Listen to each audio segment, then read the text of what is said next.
começar o nosso estudo sobre o calor extremo, mas sempre, como eu digo, antes de iniciarmos um estudo da Palavra de Deus, temos que pedir a orientação do Espírito que inspirou os profetas, o Espírito Santo. Vou pedir aqui ao pastor Ednilson que ore conosco, por favor. Vamos orar? Querido Pai, nós queremos te agradecer e te louvar a oportunidade de termos a Bíblia e podermos estudá-la. Amém. Sim. Queremos nesse momento rogar a atuação do Espírito Santo através da iluminação para compreendermos de fato qual é a tua vontade para a nossa vida. Amém. Se há alguém que precisa muito dessa resposta, está passando por algum problema e precisa entender, que o Senhor possa, através da lição de hoje, clarear a mente e possa trazer alento a essas pessoas. Amém. Nós te rogamos, ó Pai, que esteja conosco. Amém. E abençoe a cada pessoa que estiver assistindo, em nome de Jesus. Amém. Amém. Amém. Nos outros 4 temas que conversamos com outros pastores que aqui estiveram, nós falamos do crisol, especialmente a capa do nosso guia de estudos mostra justamente aqui Jesus segurando aí o crisol, né, aonde deveria purificar a pessoa, até se tornar precioso, como um metal precioso, né? Mas algumas vezes parece que o calor é muito forte, viu, pastor? Parece, pastor Alceu, que às vezes a coisa é muito forte. Por exemplo, aqui começa falando de Abraão. O senhor não acredita que para Abraão, Deus pediu uma coisa quase impossível? Ele tinha que oferecer o filho em sacrifício. Era uma coisa meio maluca, não era não? Muito cruel até, né? Parece uma loucura. Exatamente. Porque o Abraão, ele saiu de uma terra que eram de pessoas pagãs. E essa terra de pessoas pagãs, elas ofereciam sacrifícios dos seus filhos. Uhum. Deus falou que ele teria uma grande descendência, e é bem claro isso na palavra de Deus. Eu fico pensando assim, neste Abraão, com 100 anos, tendo o seu primeiro filhinho. Quando ele já está aí atingindo assim a juventude, chegando de rapaz, assim, a palavra diz que Deus lhe deu uma revelação, deu uma visão para ele e falou: você vai precisar oferecer o teu filho em sacrifício num lugar alguns dias de distância daqui. Eu imagino assim a dor no coração, a impressão forte dele como pai, porque nós amamos nossos filhos. E ele não seria diferente, esperou tanto para ter aquele filho. Eu li um texto do livro Patriarcas e Profetas, na página 147, que diz que Isaac era a luz do lar, a coroa da maturidade de Abraão. Para mim, eu penso assim, que Abraão deve ter assim sentido um frio na barriga, sofrido muito com essa ideia de oferecer o filho dele em sacrifício. Não, e eu fico pensando o seguinte, pastor, porque às vezes o sofrimento vem para uma pessoa e é tão grande que ele fala assim: não, isso aqui não foi Deus que mandou, não, foi o diabo. Ou então essa prova não vem de Deus. Uhum. Ou esse pedido não pode ser Deus que está pedindo. Será que Abraão também não ficou assim imaginando, falou: isso aqui acho que não é Deus não, isso aqui é a voz do inimigo? Não poderia ser tentado a pensar assim? Com certeza. E eu imagino que o inimigo de Deus estava até o tentando em outra forma também, pastor. Por exemplo, você não diz a palavra de Deus que não deve se matar? Uhum. Por que um Deus que deu a sua lei, que é a essência do seu caráter, pede agora para você matar o seu filho? E mais, eu fiquei impressionado quando estudei esse tema do calor extremo e vi Abraão, porque Abraão conhecia a voz de Deus. Ele sabia bem claro que era o próprio Deus que havia comunicado essa mensagem estranha. Agora, o que faz, pastor Denilson, uma pessoa obedecer uma ordem tão aparentemente estranha de Deus? Por que ele obedeceu? Alguma coisa deve ter feito, porque naturalmente um pai não ia levar um filho e colocar em cima do altar e com um cutelo ali para matá-lo. Em primeiro lugar, a gente tem que levar em conta que Abraão conhecia de fato a Deus. Jamais ele ia obedecer se ele não conhecesse qual era a vontade de Deus. Então veja bem, Abraão o fez num período em que a sua fé já estava amadurecida. Ele passou por tudo o que passou e esse talvez foi o auge para que Deus pudesse mostrar ao próprio Abraão que ele estava com a fé amadurecida de tal maneira que pudesse oferecer o seu filho. Então, o que levou Abraão a fazer isso? Por que ele fez? Por realmente conhecer Deus e saber o que Deus queria para ele era o melhor. Agora, estamos falando de Abraão, inclusive o guia de estudos não menciona aqui, mas eu admiro também o filho. Porque o filho poderia ter fugido, falou: meu pai ficou gagá, meu pai ficou louco. Era um jovem, né? Era um jovem e ele deitou-se ali, aceitou passivamente aquilo. Como é que a gente explica isso também? Isso mostra que não só Abraão conhecia Deus, mas também levou seu filho a conhecer o mesmo Deus. E seu filho temia Deus tal qual Abraão. Por isso não saiu correndo, por isso não esperneou talvez, mas obedeceu de fato. Se meu pai disse que é bom, é porque ele conhece o Deus que disse para meu pai que é bom, que eu devo fazer. Então, dessa maneira, ele foi pronto a obedecer. E na verdade Deus nunca pensou em que o sacrifício chegasse ao final, né? Na verdade, o sacrifício real foi Jesus Cristo, o Cordeiro de Deus, né? Sabe, pastor, eu fiquei olhando alguns textos do livro Patriarcas e Profetas e encontrei assim que o universo não entendia plenamente o sacrifício de Deus ainda, do filho dele. E esta prova para Abraão ampliou assim a visão deles. Eles compreenderam ao extremo que Deus chegaria para nos salvar. Esse livro Patriarcas e Profetas, ele é interessante porque ele traz uma visão assim do Velho Testamento, né? Começando ali com Adão e Eva, indo até próximo ali à época dos juízes, um pouquinho mais, né? E depois, se quiser continuar, ainda tem o Profetas e Reis e vai aí também, né? Muito bom, viu?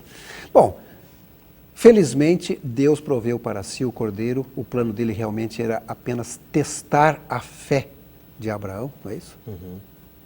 Talvez mostrar para o universo que Abraão era um homem de fé. E quando eu penso nisso, isso é possível acontecer hoje também, não é, pastor? Com certeza. Abraão havia tido alguns tipos de fracasso. E Deus sempre pensa naquilo que é melhor para nós. E Ele estava transformando, trabalhando no caráter de Abraão. Abraão pisava nessa terra, mas Deus tinha planos para ele muito maiores, que é o reino dos céus. Como assim para todos nós? E nas circunstâncias do dia a dia, nas situações que nós vivemos, Deus está trabalhando também nas situações do dia a dia, para nós sermos aperfeiçoados e aprovados por Ele no momento da sua vinda. Com certeza, talvez ele não vá pedir o seu filho em sacrifício, mas talvez algo que pareça ser um grande sacrifício para você. Vamos falar aqui um pouquinho de Israel como desobediente, pastor Denilson. Israel, volta e meia, a gente percebe na Bíblia Sagrada, mostrando que vai, desvia. É um gráfico assim, muito que sobe e desce, sobe e desce. E aqui nós vemos, por exemplo, um método que Deus utiliza para atrair Israel de volta. Vamos falar um pouquinho desse personagem, Oséias. Pois é, algo que a gente às vezes fica assim pensando, né? Como que Oséias, ele muitas vezes foi buscar a esposa, aceitando até com filhos de outros, não é verdade? Na verdade é bom até dizer para o telespectador que Deus pediu para Oséias que ele casasse com uma mulher adúltera, uma prostituta. Olha que pedido. Bom, o primeiro lá foi oferecer o filho, agora como é que pode isso?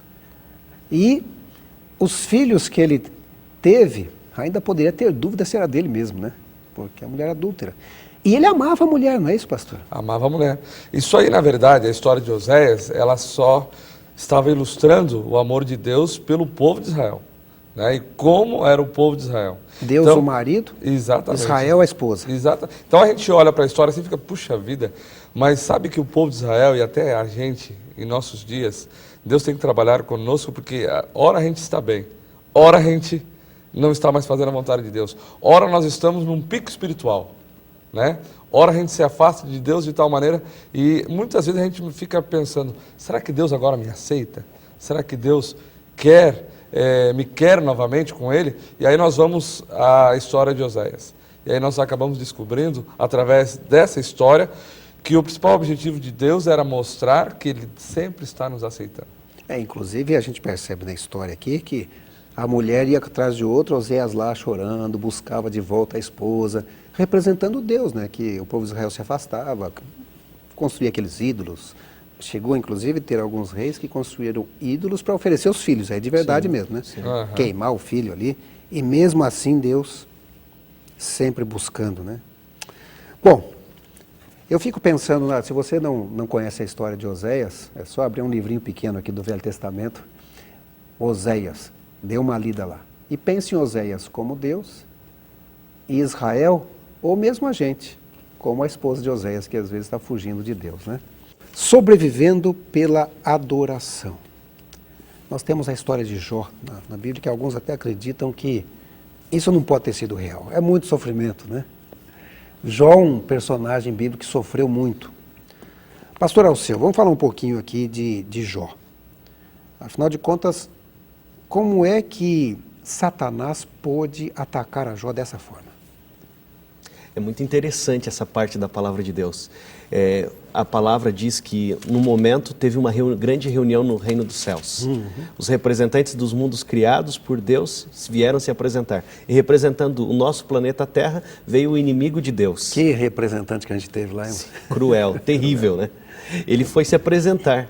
E Deus parece que faz uma pergunta. Deus parece não, ele faz uma pergunta. Por acaso você observou o meu servo Jó?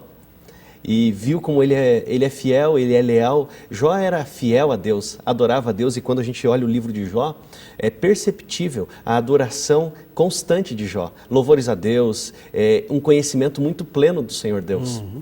E o inimigo de Deus, ele questiona, ele fala assim, olha, ele te adora, ele te ama, ele te busca, ele rende louvores a ti, ele faz sacrifícios para você, mas ele te adora porque você tem dado as coisas para ele. Mexe na vida dele, tira as coisas que ele tem para você ver se ele vai te adorar. É muito assim, é forte esta ideia. E tem gente hoje que interpreta e entende negativamente essa questão, achando que Deus imputa o mal, Deus comunica o mal, Deus pesa a mão sobre as pessoas. E tem também alguns que pensam justamente como as pessoas na época de Jó. Se eu estou com Deus, então eu vou ser rico, vou ter um carro novo, vou ter só benefício. A prosperidade, né? Exatamente. Essa ideia da prosperidade, que Deus compensa a minha fidelidade com coisas. E se eu não tenho coisas, é que eu não estou sendo abençoado por Deus. Mas parece que não é assim que Deus age. Exatamente. Então veja, quando veio essa desgraça, porque Deus permitiu, né, que Satanás tocasse, era na verdade uma prova. Uma prova. Não foi Deus que causou o sofrimento, mas ele permitiu que a prova viesse. E assim, de uma hora para outra, Jó perde assim os filhos, os servos e os bens. Existe alguma coisa pior ainda? Olha, terrível, né? Pois é. Terrível. Mas é bom a gente entender que essa prova que Deus permitiu era, na verdade, não só para provar o caráter de Deus, mas para que o universo pudesse entender que poderia existir um servo fiel, embora tudo isso estivesse acontecendo. Nós acabamos de falar sobre a teologia da prosperidade, né? Sim. Se eu estou com Deus, está tudo bem, nada de mal acontece comigo, está tudo tranquilo. Só que isso não é algo real. O próprio Jesus disse que nesse mundo teríamos aflições, mas ele continuou dizendo, tem de bom ânimo, ele venceu o mundo. Então, nesse sentido, nós temos que entender que ao Jó passar por esse sofrimento, ele estava não só sendo burilado, mas também ele estava servindo de exemplo para que o mundo não caído pudesse entender que Deus é justo. Inclusive eu fiquei pensando também o seguinte, porque quem escreveu o livro de Jó, de acordo aí com os estudiosos, foi Moisés. E ele muito provavelmente deve ter escrito o livro de Jó quando viveu em Midian, no momento que ele tinha perdido tudo, né? Porque ele tinha saído do Egito, deixou de ser faraó, ou ia ser faraó, não foi mais, saiu do palácio, foi viver naquele deserto, no meio das ovelhas. E eu acho que a história de Jó deve ter causado um impacto grande nele também, né? E eu percebendo aqui as provações, porque chegou um momento que Jó recebeu as provações até na própria pele, ficou doente, né? Chegou um ponto da mulher estar do lado dele e ele dizia assim, olha, a mulher está do meu lado aqui, mas não está aguentando o cheiro, porque eu estou apodrecido, né? Agora, mesmo assim, ele adorava a Deus. E aí está a diferença, né? Há duas maneiras da gente reagir perante o sofrimento. A primeira delas é reconhecer que a gente não tem nada, como Jó mesmo disse, no saí, né, do ventre da minha mãe, não tenho nada, então tudo é lucro, né? E louvar a Deus. E a segunda maneira é se revoltar contra Deus, achando que ele é culpado de todas as coisas, quando não é isso que acontece. Que inclusive foi uma sugestão de Satanás, né? Falou, amaldiçoa, através da esposa, amaldiçoa a Deus e morre. E morre. Pede a morte para si, Pede né? a morte. Parece que ia resolver os problemas, né? Agora os Jós modernos, que talvez estejam nos vendo agora, e talvez estejam vivendo dramas parecidos, sim, sim. Entendam que o inimigo de Deus não vai a 1 milímetro além da permissão de Deus. E Deus permite até a ação do inimigo, mas ele vai vir sempre com as misericórdias dele para modificar e realizar o plano dele, a vontade dele. Uma coisa que me chama a atenção em Jó, que mesmo que ele morresse, porque ele diz assim, ainda que ele me mate, nele confiarei. A gente percebe que ele cria na ressurreição, né? Sim. porque ele pensava, mesmo que eu morrer, eu ainda vou ver com esses olhos aqui, não é? Não vai ser uma fumacinha não, né? Interessante que a gente vê na vida de Jó é que ele não somente cria na ressurreição, mas na atuação de Deus na vida dele. E ele disse isso, olha, esse Deus que está acontecendo tudo isso comigo é o Deus que ainda está dirigindo a minha vida, Ele está na direção da minha vida. Às vezes a gente passa por algum problema e a gente pensa, não, Deus não está mais comigo, Deus me abandonou. De alguma forma eu estou aí abandonado neste mundo, quando Deus está na direção da vida de cada ser humano. Vamos falar um pouquinho de Paulo. Paulo foi outro apóstolo escolhido por Deus, que suportou diversas provações, né? O texto que aparece aqui diz assim, não queremos que vocês desconheçam as tribulações que sofremos, as quais foram muito além da nossa capacidade de suportar. Parece que o negócio estava difícil, viu? Ao ponto de perdermos a esperança da própria vida. De fato, já tínhamos sobre nós a sentença de morte, para que não confiássemos em nós mesmos, mas em Deus que ressuscita os mortos. De fato, Paulo, em vários momentos, parece que ele quase morreu, né? A gente vê, por exemplo, tentando apedrejá-lo, um naufrágio de navio lá, que escapa milagrosamente. Dentro de um abismo. Dentro de um abismo. Teve uma cobra também, né, que picou. Assim só tem como sobreviver, né, por Deus mesmo. Pela né? graça de Deus. Açoitado muitas vezes, Açoitado. como ele mesmo diz. Agora, a gente percebe, por exemplo, que não existe provação que não possa ser suportada se Deus estiver junto, não é verdade, pastor? Graças a Deus por isso, né? Nenhuma provação é maior do que aquilo que nós podemos suportar. E em todas as coisas, Paulo fala isso, né? Sabemos que todas as coisas cooperam para o bem daqueles que amam a Deus, que foram chamados segundo o seu propósito. Deus está fazendo uma obra, às vezes no turno da noite, nos bastidores, sim. ninguém consegue ver, mas Ele está fazendo um trabalho especial de salvação na nossa vida. Eu acho interessante porque Paulo era um perseguidor da igreja cristã primitiva, né? Ele, na verdade, ele era o crisol dos outros, né? Porque ele vinha e tentava matar as pessoas, e apedrejar. A gente vê ali na história de Estevão um exemplo disso, depois indo para Damasco. E Deus já tinha escolhido ele como um vaso escolhido. Há uma guinada na vida dele total. Eu não sei, estudando, por exemplo, o Novo Testamento, pastor, que boa parte deles são cartas de Paulo, qual é o segredo para uma pessoa viver como Paulo? Ou seja, está na prisão, está cantando. Está sendo açoitado, fala, louvado seja o nome de Deus. E fala assim, olha, graças a Deus que eu sofro por Cristo. Mas que segredo é esse? Tessalonicenses também, no capítulo 4, versículo 18, né, ele fala em tudo dai graças. Tudo dai graças, exatamente. Tudo dai graças. Eu penso que o segredo é o convívio com esse Deus, o conhecimento, aceitar a revelação de Deus na nossa vida.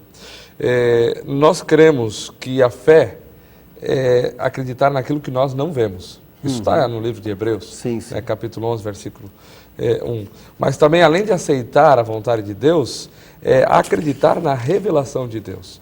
E qual a revelação de Deus para nós? A sua palavra. A Bíblia ela é cheia de promessa de que Deus ele está nos acompanhando. Então, a Bíblia não diz assim, olha, você não vai ter problema, você vai viver uma vida tranquila, se você me aceitar, nunca mais você vai pagar aluguel, você agora tem casa própria, você de empregado vai virar patrão. Não, a Bíblia não diz isso. A Bíblia diz que para nós aceitarmos a Deus, e Ele vai estar no comando da nossa vida. Agora a gente precisa entender uma coisa, e Paulo entendeu isso, que Deus quer a nossa salvação. E esse processo de salvação, às vezes vai nos levar a cair, vai nos levar a nos machucar um pouco, a entender a vontade de Deus para a nossa vida. Entende? Deus está interessado na minha salvação. E Paulo entendeu isso. Por isso, quando ele, por exemplo, era açoitado, ele conseguia levantar dali e dizer, graças a Deus, porque eu posso trabalhar para isso. Jesus maravilhoso. Quando ele era preso, ele cantava na prisão. Aí que está a diferença, é o conhecimento real da vontade de Deus para a nossa vida. Inclusive, ele chegou a dizer, aprendi a viver contente em qualquer situação, né? Quando eu conheço o plano da salvação e compreendo, haja o que houver, eu sei que eu estou no caminho certo. E olha lá à frente o alvo, né?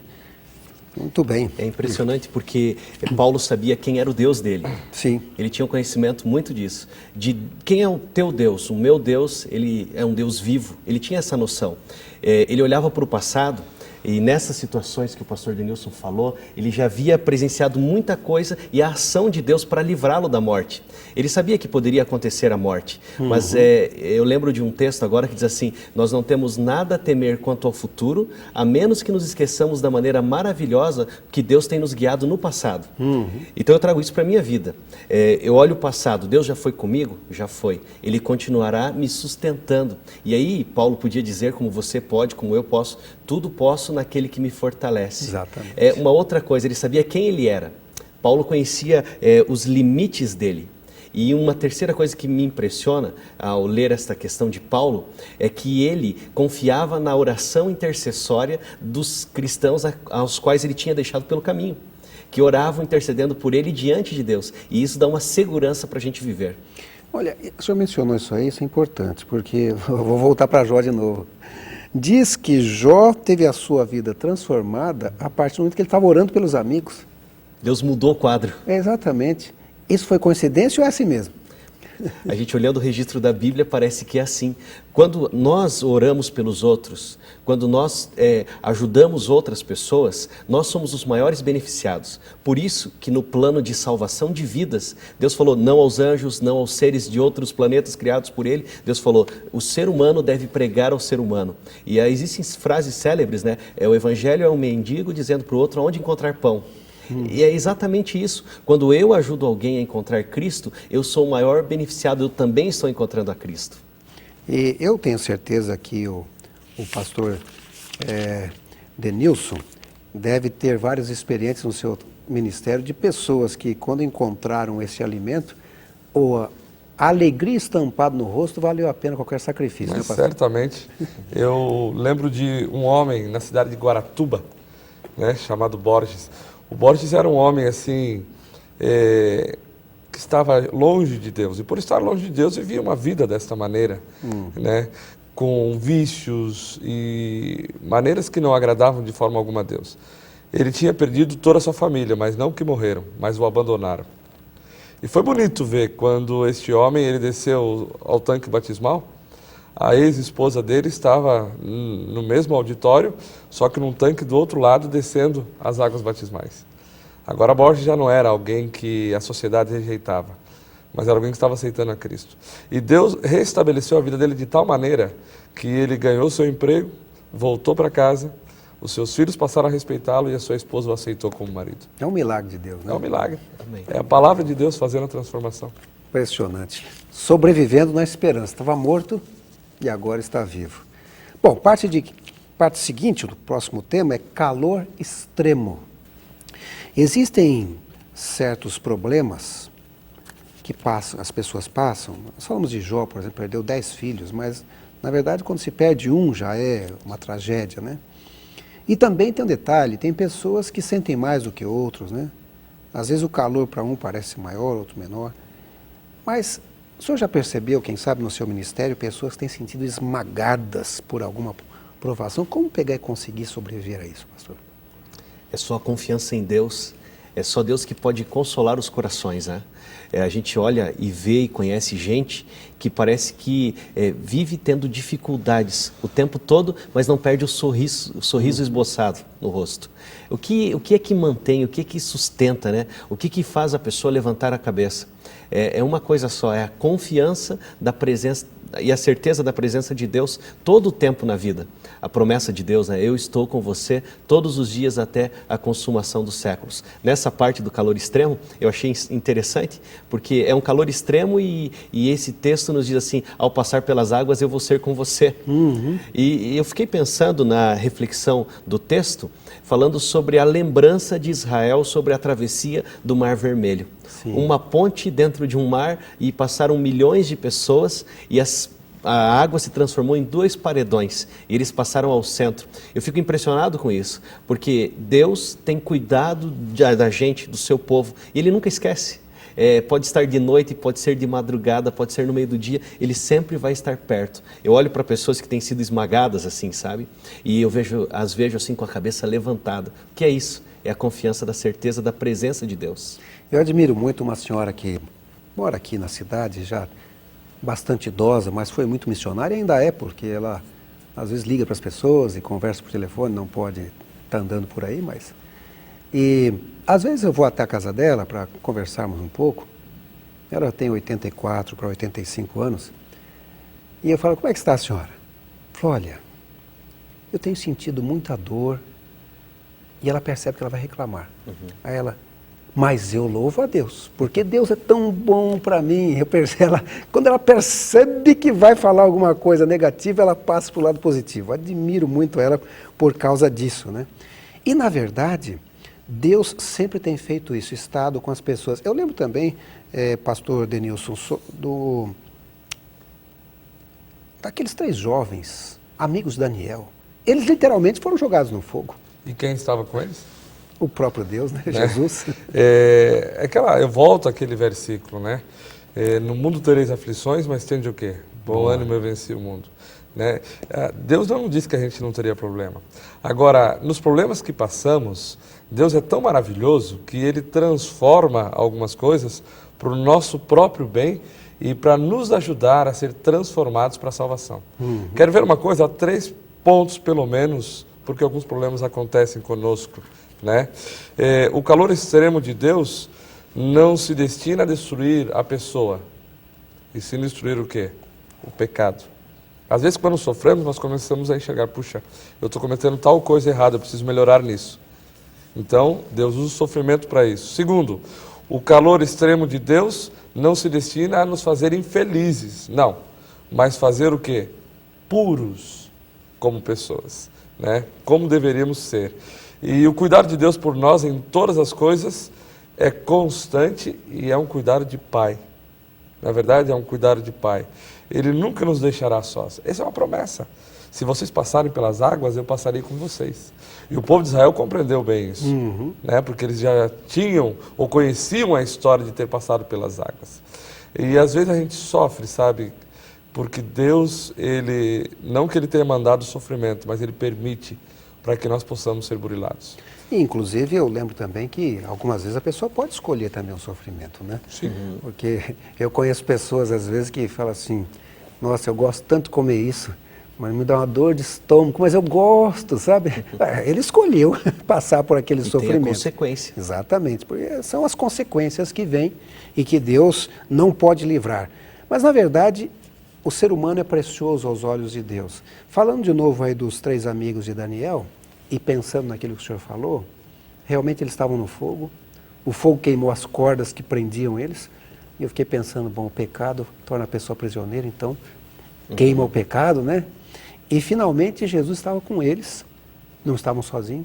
Agora, é impressionante esses jovens, porque eles falaram para o rei assim, o nosso Deus tem poder para salvar.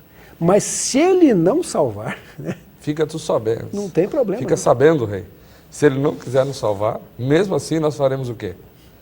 O serviremos. O serviremos, exatamente. A gente fica olhando essa história dos 3 do Daniel lá nesta fornalha de fogo ardente, e eu, quando leio o texto da Bíblia, eu lembro assim, quando eles passaram pela fornalha, pelo fogo, nem cheiro de fumaça se achou na roupa, nem no cabelo deles. E a gente passa por algum lugar que está pegando fogo, e de repente o cheiro fica na gente. Sim, sim. E eu tiro essa lição para mim, quem está com Deus, andando pelo caminho de Deus, do modo de Deus, não vai deixar de ter o suprimento de Deus. Deus sempre vai estar cuidando e nem cheiro de fumaça vai ficar em você. Com certeza. Às vezes eu fico pensando, as pessoas, elas quando sofrem, ficam imaginando, mas por que nós sofremos? Por que eu estou passando por esses momentos tão difíceis na minha vida? A gente tem que ver as escolhas que fizemos alguns anos atrás. Certo. Né? É aquilo que você falou agora há pouco. Aquilo que talvez eu como possa me dar consequência de uma dor de estômago ou não. Então, há uma outra questão também que eu fico pensando. Para reconhecer quem é Deus, na verdade, a gente precisa saber quem é Deus. E quero ver uma coisa, aquela história daquela senhora que estava muito bem. Chamou o pastor e disse, pastor, eu só não tenho vontade de ir à igreja, mas eu tenho tudo que eu quero, eu tenho o carro que eu quero, eu viajo para onde quero, eu tenho um marido bom, uma família bonita, mas eu não tenho vontade de ir à igreja, eu peço que o senhor ore por mim. Você conhece a história? O pastor então se ajoelhou e disse, Senhor Deus, por favor, tira um pouco do que ela tem. Dá talvez uma doença para esse lar. Aí ela se assustou e disse, pastor, o que é isso? o que o senhor está fazendo comigo? Não, talvez a senhora precisa reconhecer quem é Deus. Entende? Entender que Ele é o doador de todas as coisas. Uma outra questão, às vezes, porque sofremos, é para entendermos quem somos nós. Quem somos nós? Quem sou eu? Para entender que eu não sou super-homem, uma super-mulher. Que eu sou dependente desse Deus totalmente. E uma terceira questão que nós vemos aqui com o próprio Paulo dizendo, é que pelo sofrimento que nós passamos, pela experiência, nós possamos agora, com bagagem, ajudar a outros que estão passando pelo mesmo sofrimento. E veja que a Bíblia diz que todas as coisas contribuem para o bem daqueles que amam a Deus, né? E a gente tem que confiar nisso, né, pastor? Com certeza. Se não confiarmos nisso, nós estamos perdidos, sem esperança. A confiança é que nos move, né? E eu entendo que esta fé que Deus está cuidando da gente nos impede até de murmurar, de reclamar, de entrar naquela ideia daquele desenho antigo, ó dia, ó vida, ó céus, ó azar, porque Deus está no controle de todas as coisas. E eu gostei de ouvir dessa senhora aqui de Jacareí, que quando pensa em reclamar, ela fala, não, Deus seja louvado, porque nós vivemos os dias como vivemos e entendemos que fazemos parte de algo muito maior e que Deus está no controle de todas as coisas para nós, para o nosso bem. Inclusive, como o senhor disse, a questão do controle, a Bíblia também afirma que Deus não dá tentação maior do que aquela que a pessoa consegue suportar, não é isso? Exato, exato. Maravilha. Bom, nós estamos chegando aqui ao final deste quinto tema, calor extremo. Eu vou deixar assim mais uns 2 minutinhos para cada um fazer assim as considerações finais sobre o assunto. Pastor Denilson, por favor. Eu penso pelo menos em 2 verdades que Deus quer nos mostrar através do sofrimento. A primeira verdade é que a presença de Deus na vida do cristão não significa uma vida sem problemas, mas significa uma vida segura e uma vida feliz apesar dos problemas. E uma das coisas que me empolga, sabe o que é? É Apocalipse capítulo 21, versículo de 1 ao 5. Os problemas não durarão para sempre, mas eles terão um final. Então, se nós estamos passando por algum tipo de aflição e problema, nós devemos ir ao Apocalipse e entender que o plano de Deus para a nossa vida é uma vida perfeita e sem nenhuma dor e sem nenhum problema. E essa é a segunda verdade, é aquilo que eu gostaria que você ficasse no teu coração. Deus tem um plano de felicidade completa para todos nós. Muito bem. Pastor Alceu, suas considerações sobre o que estudamos hoje. Eu gosto de ler histórias e sou apaixonado por histórias. Eu estive lendo a história do dia D na Segunda Guerra Mundial, quando os aliados invadiram pelas praias da Normandia e começaram a reconquista do território europeu. Os soldados, eles tinham o dia D, era o dia decisivo. Eles lutaram muitos meses mais até a vitória final. Mas uma coisa que nunca eu ouço sempre na história e quando vejo, é que eles tiveram o dia D e continuaram a lutar porque o dia V da vitória estava cada dia mais perto. Nós podemos passar por momentos de calor intenso, como Jó, como Paulo, como Oséias, casado com uma prostituta e indo e vindo com ela. Nós podemos passar por momentos intensos. Eu fiquei impressionado com o texto da palavra de Jó, capítulo 23, o verso 10. Diz assim, mas ele conhece o meu caminho, se ele me provasse, eu sairia como o ouro.